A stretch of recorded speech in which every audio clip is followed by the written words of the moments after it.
Building Home, The Early Years of Ellenana Miller.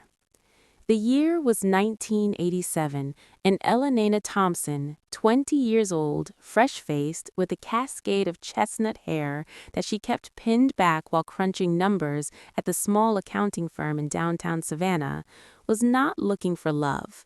She was looking for stability. Her father had died suddenly of a heart attack when she was 16, leaving her mother to raise 3 children on a seamstress's wages.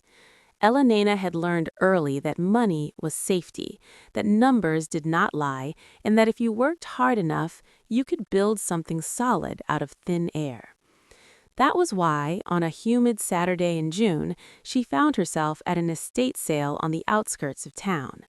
The old Victorian house had belonged to a retired sea captain, and everything was being sold.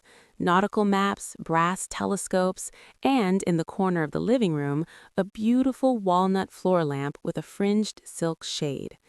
The shade was slightly singed on one edge, but the base was carved with delicate acanthus leaves. The price tag read $25. Ellenana ran her fingers over the smooth wood and felt something she couldn't name. A tug, as if the lamp had been waiting for her. She was haggling politely with the estate agent when a voice behind her said, "If you're going to buy it, you ought to know it's heavier than it looks." She turned. The man was tall, sunburned, with dark hair curling at his collar and a shy half-smile. He wore a faded work shirt rolled to the elbows, and his hands were calloused. "Robert Miller," he said, extending one of those hands. "I'm helping clear the place out. Captain was my great-uncle." Ellenana shook his hand, firm, warm, and introduced herself. She ended up buying the lamp for $20 because Robert carried it to her car and refused the extra $5 she offered for his trouble. 2 weeks later, he showed up at the accounting firm with a paper bag containing 2 peach turnovers from the bakery down the street. "I was in the neighborhood," he said, which was a lie because he lived 20 miles away. She ate the turnover at her desk and found a note tucked beneath it. "Dinner Friday? I know a place with the best shrimp and grits in Georgia." She said yes. Robert Miller was 24, a carpenter by trade, quiet in the way of men who worked with their hands and listened more than they spoke. He had grown up in a small house with 5 siblings, learning early how to fix what was broken. His father had been a drinker, his mother a warrior, and Robert had decided long ago that he would build a life that was steady, kind, and his own. Their courtship was slow and deliberate. Friday dinners turned into Sunday drives along the coast. He took her to Tybee Island, where they walked the beach at dusk and collected shells. She told him about balancing ledgers and dreaming of one day owning her own home. He told her about framing houses, about the satisfaction of seeing walls rise where there had been only foundation. One evening in September, as they sat on the pier watching the sun bleed into the water, Robert reached into his pocket and pulled out a small box. Inside was a ring, white gold, a single modest solitaire diamond. He had bought it by selling the bicycle he'd had since he was 14. "I can't promise you riches, Ellie."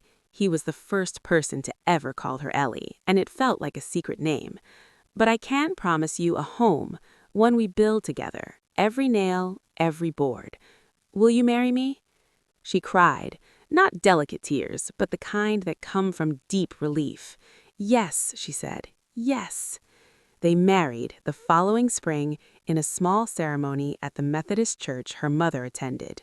Ellenana wore a simple lace dress her mother had sewn. Robert wore the only suit he owned. There were 40 guests, a potluck reception in the church basement, and a honeymoon of 3 nights in a rented cabin on St. Simon's Island. They rented a tiny apartment above a hardware store while they saved. Every paycheck went into a joint savings account labeled House Fund. Ellenana worked overtime during tax season. Robert took extra jobs restoring old homes in the historic district. They ate a lot of rice and beans, but they laughed about it. They dreamed out loud. 2 bedrooms, maybe 3, a big kitchen where she could make her mother's French roast coffee, a patio for plants, a living room big enough for a Christmas tree and someday, children. In 1990, they found the lot, 5 acres on the edge of town, bordered by live oaks dripping with Spanish moss. The price was steep, but the bank approved their loan because Elena's credit was impeccable and Robert's reputation as a craftsman was solid. They bought it with nothing down and a promise to build slowly. Construction began that fall. Robert did most of the work himself, with help from friends on weekends. Elena kept the books, ordered materials, and on Saturdays wielded a hammer alongside him. She learned to frame windows, to lay hardwood floors, to grout tile. Her hands, once soft from adding machines and ledgers, grew calloused. She loved it. The house rose board by board. First, the foundation, poured in the cool of early winter. Then the framing, Robert's strong lines, perfectly plumb. Elena chose the windows, double hung, with wide sills for plants. They argued good-naturedly over the kitchen layout until they found a design that gave her both the big island she wanted and the corner pantry he insisted on. The lamp floor from the estate sale found its place in the living room corner before the walls were even drywalled. "It's our first piece of furniture," Robert said, plugging it in so the soft light glowed against bare studs. "Everything else will come in time." Jackson was born in 1993, 2 years after they moved in. The house was still unfinished, no trim, bare bulb fixtures, but it was theirs. Elena took maternity leave and spent her days rocking her son beneath that lamp, humming the hymns her mother had taught her. Robert finished the nursery last, painting it pale blue and building a crib with his own hands. Life settled into a rhythm. Elena returned to work part-time, then full-time as Jackson grew. Robert's business thrived. He specialized in restoring historic homes and had more work than he could handle. They paid off the mortgage in 15 years instead of 30.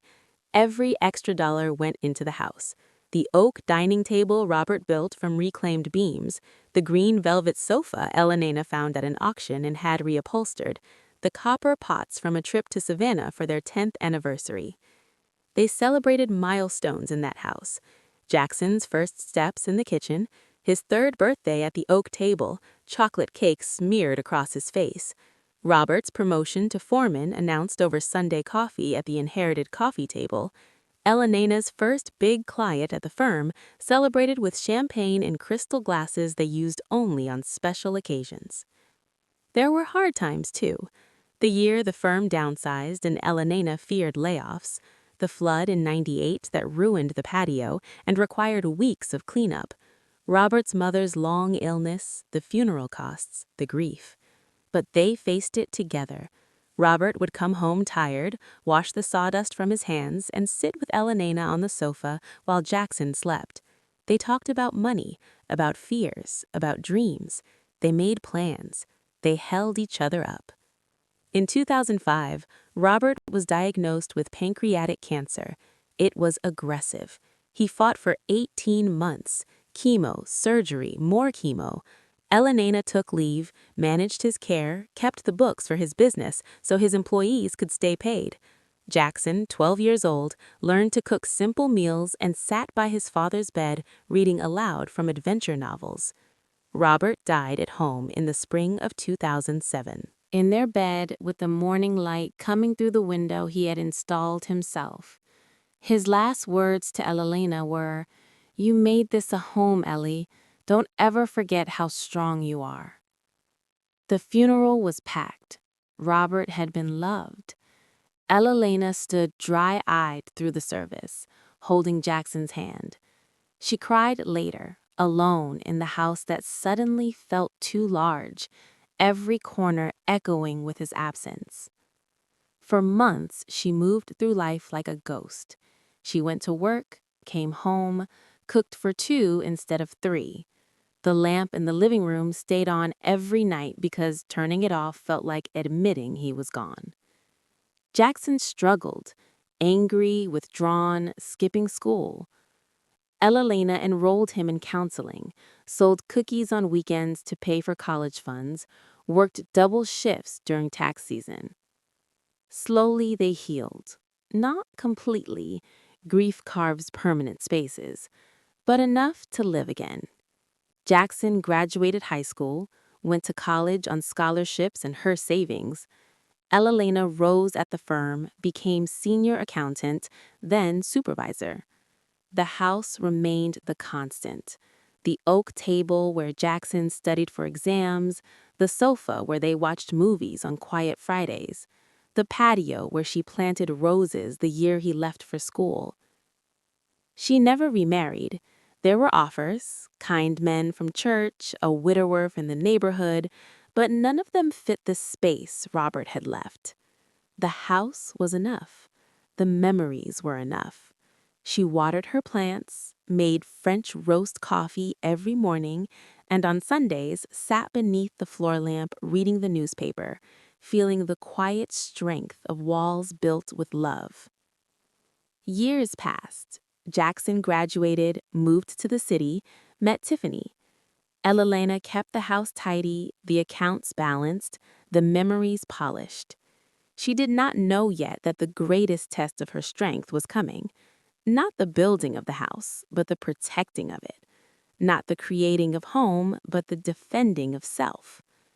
But that strength had been forged here, in these early years, in the sweat of laying floors, in the joy of choosing paint colors, in the grief of loss and the courage of continuing. Every nail Robert had driven, every ledger she had balanced, every night they had held each other through uncertainty, it had all been preparation. The house stood solid because she had helped build it. The woman who would one day stand in an empty living room and choose dignity over despair had been shaped here, in the years when love was patient and work was honest and home was something you constructed with your own hands and heart. And when the day came that everything familiar was gone, sold for a trip to Paris, Elalena Miller would look at those bare walls and remember. She had built once before. She could protect what was hers now. She could rebuild herself. But that is another story. This one ends in 2015, with a 50-year-old woman sitting on her patio at dusk, watering her roses, the floor lamp glowing softly through the living room window. The house is quiet. Jackson is in the city, calling every Sunday. The oak table is set for one. The coffee smells like cinnamon and memory. She is alone, but not lonely. She is strong because she always was.